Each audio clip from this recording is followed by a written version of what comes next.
Welcome back to Chaps Many Cultures, episode 158. I say tomato, you say tomato. I say potato, you say potato. I don't say potato. I don't know. Where's the middle ground? Let's talk about negotiation, shall we? Just coming up right now. Bye.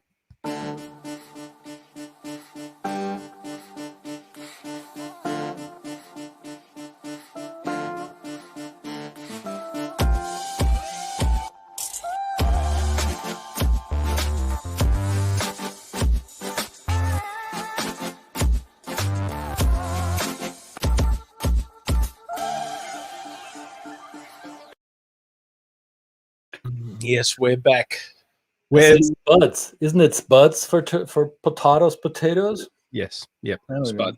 Spuds, just plain old spuds. Absolutely. The Austrians have a word for it. I would have to do the research why, but in the German language, tomato is Tomate. So basically the same word, different pronunciation. But in Austrian dialect or in official Austrian German, there is also the word Paradeiser. Of course. Yeah, of course. Right. So not sure what it has to do with paradise. Maybe it's a paradisiac fruit. As we know, a tomato is a fruit. I don't know. Just came to mind. Let's negotiate over how much a pound of paradiser should be, or a kilogram. Or pomidore, Pomidore. Oh, yeah, paradiser pomidore. Pomidore. Yeah. Maybe, I don't know. Who knows? Welcome back, folks. It is the show about the business of culture and the culture of business, where too much culture is never, ever enough. That is true. We are talking about negotiations today, as may have been alluded to in the image that we put up to prepare for this episode. But you're also going to get something for free. We have prepared, just like all good cooks, something earlier for you to take away with you today. So stick around. We're going to give you the link to that. And that will be basically some insights into negotiation styles of some of the biggest economies on the planet. So you can do a little bit of a research deep dive into that. But today we're going to, well, we're going to talk about today basically some of the top tips we do before we even start with negotiations. How about that? Would that be a good way to do it, mate? What do you think? I mean, I want to hear from you. What is your side? I think we should do that. And where does that word come from? Negotiate. Doesn't that come from Latin, probably? Negociare or something like that. In Spanish, there's a word called negocio, which means business. So actually the word in itself describes that we're conducting some sort of business, right? We are reevaluating or defining together, how much is this thing worth? What is the value of the product, service, widget that we're exchanging? And coming up with a proper compensation for services or products rendered has been part of human trait since humans learned how to do that. I don't know, for thousands of years, right? Some of you may have watched movies about this. One comes to mind by the eternally funny Monty Python. There's one of these bizarre scenes where they haggle over the price. I think it's in Life of Brian, if I'm not mistaken. Well, some call it haggling, right? Some give it words or terms that go beyond the civilized exchange of value propositions.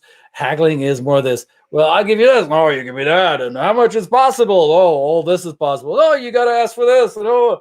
So how we do this is I'm twisting, you know. Yeah, or neck slapping, or and one might also think that this is just the end goal is for you to win. But obviously negotiation, I think, in terms of a fair trade, as my good colleague here, for services rendered and the value of such, should, I guess, probably most times include some appreciation for the fact that we've both got to get something out of this. There is a value to both sides. So we are approaching this episode on that basis, probably alone. We'll just assume that. So, of course, when we always say our number one mantra is, of course, if you're going to learn about culture, if you're going to understand the culture of the people you're going to negotiate with, perhaps it might be beholden on you to do a little bit of self-reflection and understand what is your particular style. Is that a cultural thing? Is that a personality thing? This is about identifying what's your preferred style. Does that, and what the value is in that, what values drive that. So that's always kind of the basis we come to. We repeat this ad nauseum. Do we not? Self-discovery. This is looking in the mirror, which is, for me, it depends what time of the day it is, a very confronting sight. But so what did you discover about yourself there? How do you like to negotiate and is your style representative of the culture from which you come originally? Tell me about that. Yeah, a little bit. I think a nice kind of clear objective for myself, and also understanding what the objective of the other person is. And, not to beat around the bush. I mean, after all, we've got to get to the pub by a decent time. And and whenever there's a little bit of tension, another little thing is, even though we like the directness and the forthrightness of a negotiation, we also, if things get a little bit kind of tense and a little bit heated, we might be led to throwing a bit of a joke, lighting the mood a little bit, so that we can bring things down to kind of a more equal level, egalitarian level, because we are after all after a mutually agreeable result.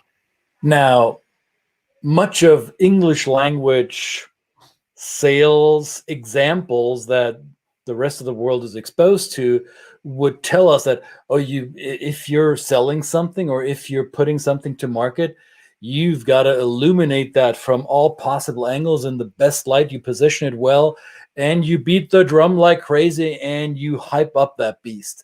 Now, that's how it would work in Australia as well, wouldn't it? Not really. No, okay. No. I figured. So no, we'd be a little bit more low key. So that's another thing. We certainly have our, we're proud of what we've got, but we kind of might approach it from a slightly more low key approach. Yes. So hype, not good.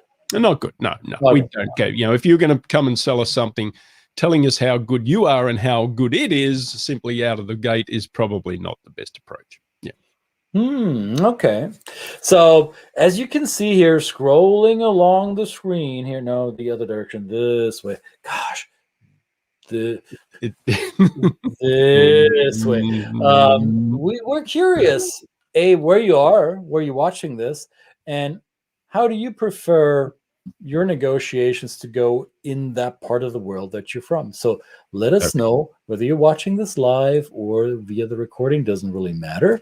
Well, it does matter. We prefer you watch live, but we understand that in Japan right now, it may not be the waking hour. So we get that. No. So let us know how you prefer to handle that.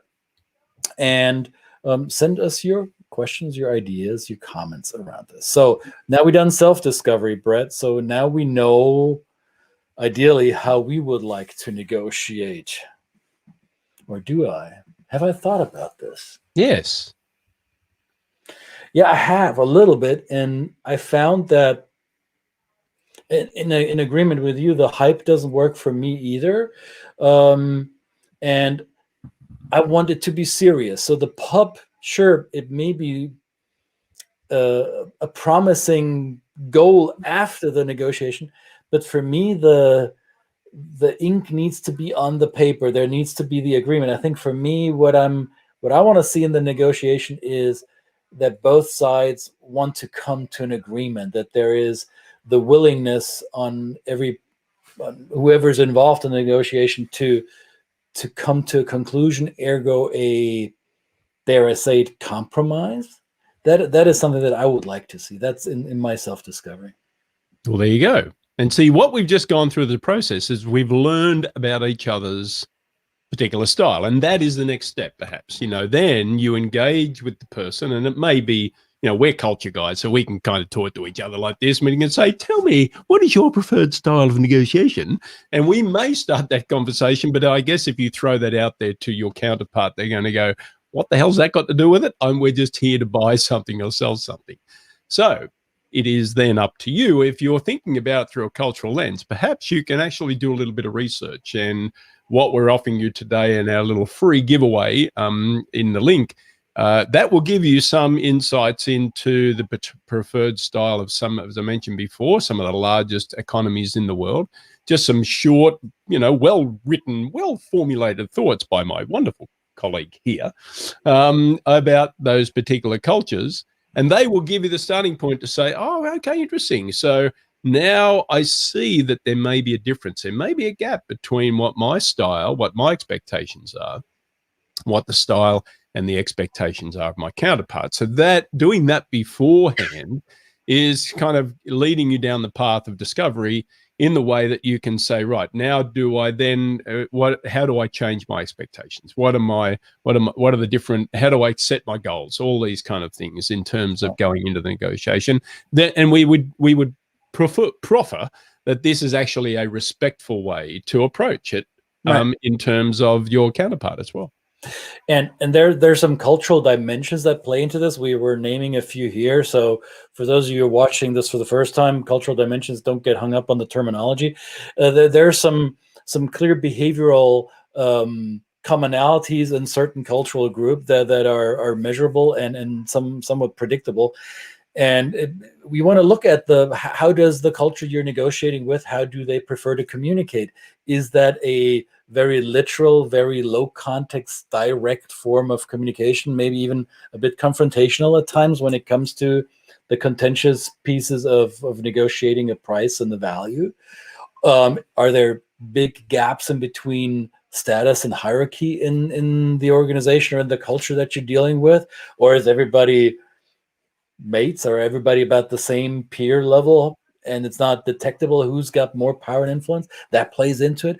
What also I think is critically important for many of us from quote unquote Western context or white context is that many of us tend to be quite task oriented.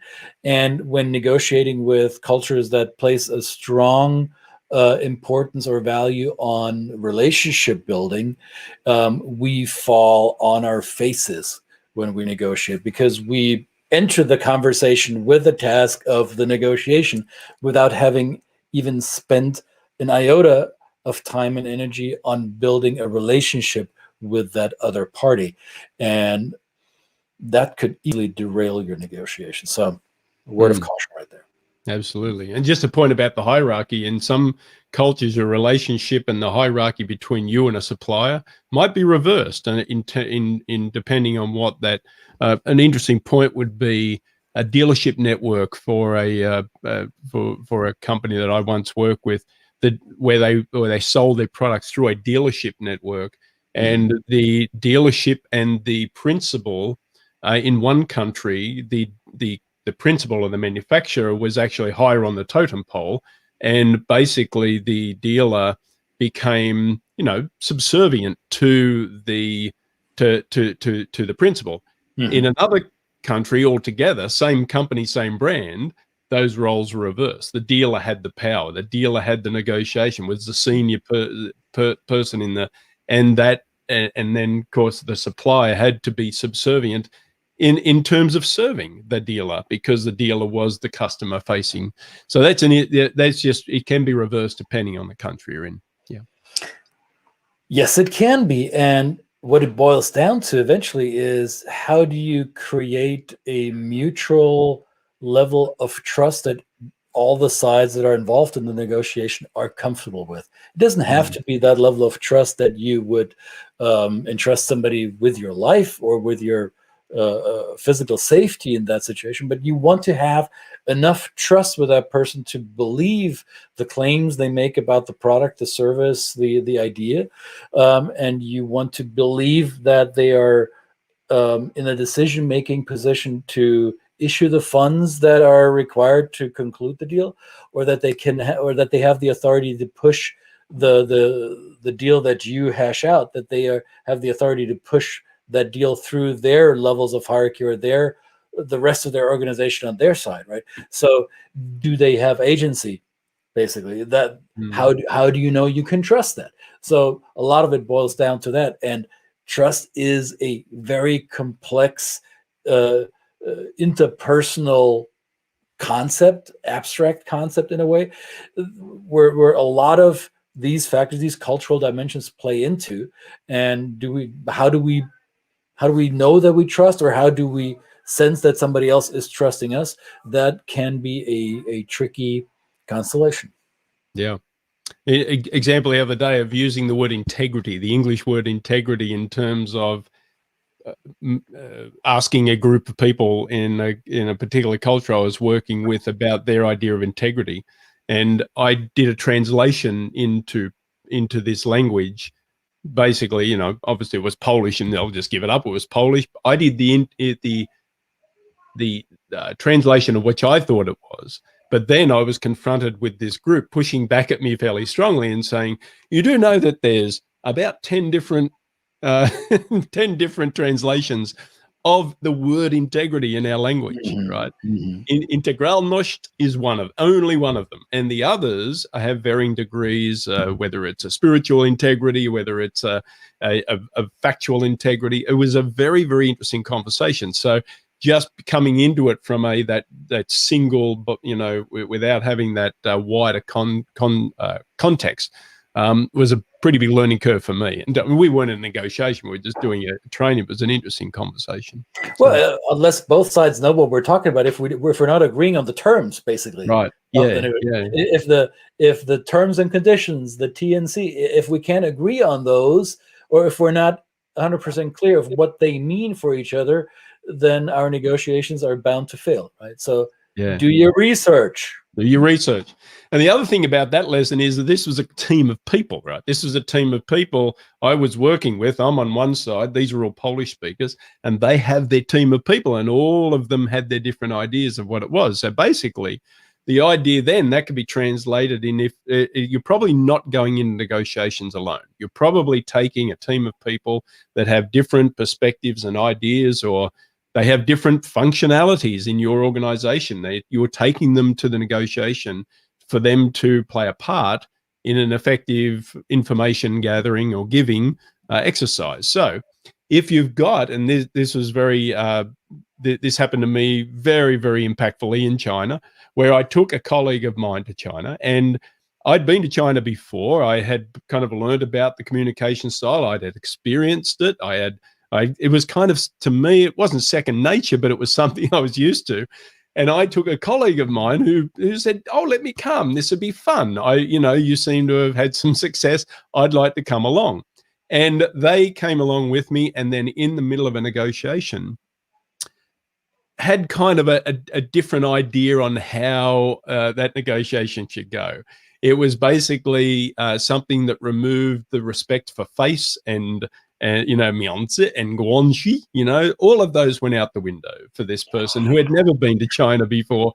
And of course, for me, as a representative that had been there before, I guess I felt, a tinge of embarrassment because, but that's on me. That wasn't on the person that was there. That was on me because I didn't do the work in at least, it's a 16-hour plane ride from Chicago to Shanghai.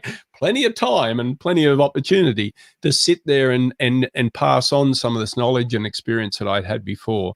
So that would be the next thing we'd say, is that if you've got colleagues that you're going into a negotiation with, make sure you're all on the same page, not only for your own goals and requirements and values, but also their internal understanding of what they might confront, because you're doing them a favor, and also you and your counterparts a favor. Teach them. Because you know, or know a little bit, or know as much as you think you do, not everybody else in your organization is at the same level. I've seen this over and over with our clients, that we had the one or two people on the team, especially in leadership, that were more experienced in dealing with a certain culture that was relevant to that company, and the rest of the team wasn't. There was a codependency and reliance on those who did have the experience, and then you have them all in a room together with the counterparts of the other culture, and boom, face is lost, trust is undermined, and you simply don't look good. Tears abound. Say what? Tears abound. Tears abound. Oh yes, here. Tissues are on us. There you go. Yeah, absolutely. So that's it. So basically, that's a pretty easy one. You can actually not only do your own research, but help out other people for their own research. What's the next step, my friend? Well, we called it logistics, time, margins, and so forth. I'm going to let you talk to the time, but the margins is something that I noticed. I come from a culture where we're very literal, direct communicators, sometimes a bit confrontational and aggressive. Some say, especially when it comes to negotiations, we like to defend our position.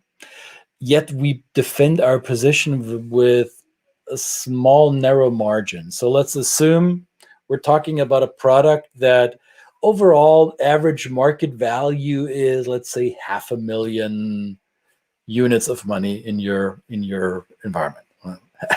500,000 eggshells. Shekels. Shekels. There Shekels. we go. 500,000 shekels. Well, coming from a German, that might easily be misconstrued as anti-Semitic. So no. I'm sorry. Okay. All right. Let's say euros, just to be on the safe side. So we have parties negotiating over this product or this thing with an average market value of round about 500,000. So everybody involved has done their research, right? They did this. They did the research. So we know, okay, this is what we could expect the outcome to be. Now, will this particular product be a bit better than the rest of the fray in the market? Do they have certain specs or features that will elevate this product? Well, I, as the seller, certainly think so. So I'm saying, well, my product is so much better than the rest out there, and you come to me because you want mine over the rest of the crap out there. So in my culture, in German culture, we would say, we know what this is worth. So 550,000. So 10% above average market value. And we would expect our counterparts to expect maybe 10% less than average and say, oh, no, it's more like 450. So we would haggle or we would negotiate over that margin. And I quickly recognized that in Anglo-Saxon or mainly US, I'm not sure about UK or Australia in that regard, but in the US, if that is the market value average, if I think I have the superior product and I am in a blue ocean with my product and nobody else comes even close to what I can do with or what my clients can do with my product, I'll be very aggressive, go into negotiations, say, this is a standalone product with features none of the competitors have. 750. Oh, 850. It's worth it because it will save you all this much money and you'll be so much better with us. So the margin of negotiation all of a sudden goes whoops through the roof, which in my culture would be seen as price gouging or as just frivolous. Like, who are we? What are we talking about? We know what the expected outcome will most likely be. We're probably going to pay you 550, but you going in asking for 800 something? What are you, nuts? Are you disrespecting my intelligence that I didn't do my homework? So margin could be a factor to consider because you might either undersell yourself because you're not reaching for the stars enough, or you might even insult your counterparts by outpricing yourself with an outrageous claim, right? So margin, thing to be considered. Absolutely. And time, of course, not everyone runs on the same clock. And if your idea of a very, very fast negotiation and a quick turnaround, an end result in your first meeting or second meeting, perhaps if that's not the perception and expectation of your counterpart, then that's not going to happen, and you should be prepared for that. Just the time it takes can be as big a part of the negotiation as the negotiation itself. Understanding that there may be people, as we said before, the people you're speaking to may have to go back to superiors, may have to go back and measure some other metrics before they can commit to something. And that is just a kind of natural way of doing business. So people in other cultures just don't have that sense of it is a perceived lack of sense of urgency. But it's not that they don't want to get to the final result. They come in, and especially if it's a relationship thing, they may be using the first, the second, third meeting still to maintain and feel each other out, get to know each other. This kind of, that dance, then that can be very frustrating for people that are very kind of transactional and task orientated. So that becomes a difficult thing. It will kick you out of contention if you're entering a culture where the relationship building is critically important, and you get right down to business. You're done. You're toast. Yeah. You probably won't even get a second chance unless you have like a cultural concierge or mediator helping you rebuild that trust that you just broke. Because unless we know each other in a relationship-based culture, unless I know that I can trust you based on the conversations that have nothing to do with business, unless I can do that, then we'll never get to the meat of things, right? And not knowing that, and not being aware of it, or willfully ignoring it and thinking that, well, we are in a global economy which has been heavily Americanized anyway, and I should be able to get a pass with my approach. Good luck. That's all I'm saying. Absolutely. Again, tissues are on us. There you go. Tissues are on us. That's right. Absolutely. Was there anything else? I mean, that's kind of a good start. We think we've kind of given a few of the basics anyway, of what we might want to be prepared for and expect in these negotiations. Anything else that comes to mind? Now, as we said, we're going to. We'd love to hear from you. We'd love to hear from you in the comments now or later on in the recording. But we've also got a very informative tip sheet for, as I mentioned before, some of the largest economies in the world. So where can we find that? You can find it right here, actually, and we're going to put it in the chat box as well, so it's clickable. Yep. Here you should go. Here it should appear in the comment box below the platform that you're watching. There it is. And we might go back to all the other platforms that we're sending to and manually add that link so you can find it. I think the one thing that you also want to consider once the negotiations are done, once you have that agreement, know, and this is part of your research, find out how to commemorate or tie up the agreement, how you make it binding or get the commitment from either side. And in some cultures, there may be a written document that confirms that. In other cultures, it may be a handshake, or it may be the exchange of a physical thing, a gift, or it may be a meal, or it may be getting drunk with somebody. Whatever it might be aware of that, how not only the process of negotiation might be different, but how you end it and how you signal to everyone involved. So this is the agreement that we've reached, and this is what we want to be held to, and what we base our ongoing relationship on, right? So that is critical. It's not just the process, it's also how you cross that finish line. Yeah, it's much easier than dating. Because, dating, you just don't know. Should you go in for the kiss? Should you do that? I don't know. Dropping somebody off at the door.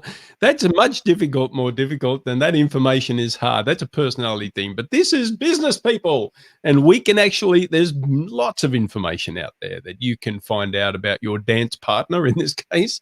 And it's all out there. There's no excuse for not knowing it. Basically, should we do an episode on dating? Maybe that's probably the next thing, but I'm not sure if I'm qualified to talk about that. No. So let's stick to the business dating for now. Yes, we're not here for relationship advice, although we did do an episode on cross-cultural relationships, but that's cross-cultural relationships within and of itself. Like any relationship, is a negotiation. It's a constant negotiation. And we haven't even talked about the different personality types that play into that negotiation. Maybe we should do a follow-up episode on this. We should. We Yeah. should. It can be many follow-up. I think we should get some experts in that actually know what they're talking about. We just have our own little stories and anecdotes, which is, and that's what we do here. We talk about our experiences. We want to hear from you, your experiences, what you have seen, what you have learned, what you have been able to practice. And that's basically the most important part of this show. So I want to thank everybody for tuning in for another episode, Two Chaps, Many Cultures, episode 158. Yes, Wednesday, of course. And we'll be back tomorrow with another episode. We have some ideas, and we, of course, invite you, if you want to be a guest on this show, come along. We want to hear from you in person. We want to put you in the green room. Blue M&Ms are included. Are they? Where are mine? I saved them for the guest, not you. So maybe the dog ate them. All right.